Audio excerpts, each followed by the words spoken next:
My sister's text arrived just after midnight. "It's a black tie event. We have standards. Your fiancé isn't invited." I stared at the glow of the screen. The words were clinical, like a doctor delivering a terminal diagnosis. I typed my response slowly, carefully. "I understand." Nothing more. She wanted a fight. She wanted me defensive, wounded, desperate to beg for inclusion. Instead, I offered silence dressed as surrender. Days later, when she arrived at the five-star hotel she'd so proudly booked, her voice shook through the phone. Fury, disbelief. The manager had informed her the wedding was canceled. The entire venue, every ballroom, every suite had been reserved. By me. I didn't reserve it out of spite alone. No, spite is too small a fuel. My sister had always played queen. Everything she touched had to orbit her sense of superiority. She mocked, belittled, and dismissed anyone who didn't fit her fragile image of refinement.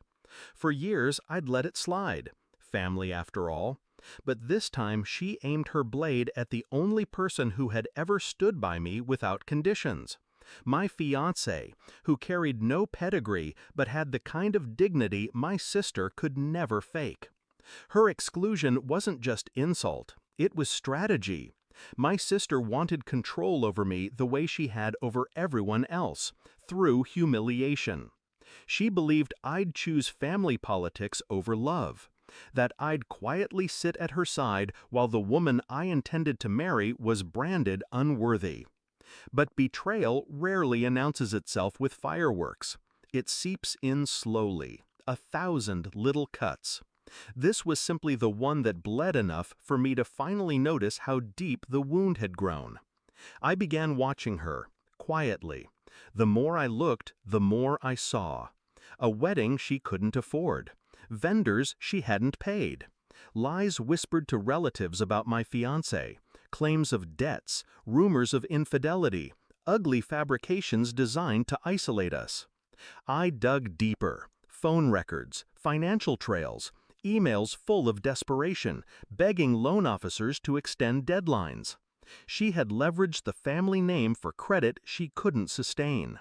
The glamorous facade she flaunted was nothing but borrowed glass, ready to shatter. The family adored her show. They always had. She knew how to dazzle, how to keep the curtain drawn.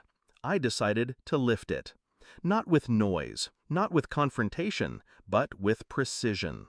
I moved funds, reserved the venue under a corporate entity she didn't recognize, bought out her carefully laid plans from under her nose. Piece by piece, her illusion unraveled, and she never saw the hand pulling the strings. The truth came crashing down in the hotel lobby. She called me, voice shrill with panic. "They say it's canceled, that it's all reserved by you. Tell me this isn't true." I let the silence stretch. Then, calmly, "It's true." A gasp, then sobbing. The sound of someone realizing the stage they'd built was burning, and the audience had already turned away. She demanded an explanation, demanded why I would humiliate her. I said only, "You wanted a wedding without my fiancé. Now you have one without anyone."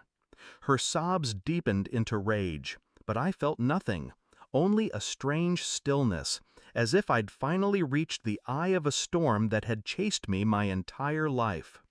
I met her face to face the next day. She was pale, hollowed by sleeplessness. I slid a folder across the table. Inside, every debt, every unpaid vendor contract, every fabricated rumor about my fiancé. I had documented everything. Copied emails, screenshots of texts. Her mask cracked in front of me. The queen stripped bare. "You've ruined me," she whispered. "No," I said, steady. "You ruined yourself. I just let everyone see."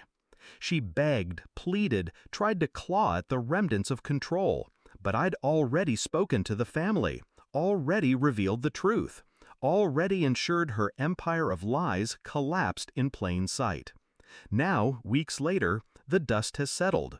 My fiancé and I walk freely, no shadows of her judgment clinging to us. My sister lingers in silence, ostracized, debt collectors at her door, friends gone, reputation scorched. I feel no triumph. Triumph belongs to battles won with honor. This was not honorable. It was necessary. She thought exclusion was power, but real power is quiet, calculated, final. I look back only once, not with regret, with clarity. She built her kingdom on sand. I simply waited for the tide. Thanks for watching. Don't forget to like, share, and comment. Subscribe now to Cheating Stories Insight World for more amazing stories.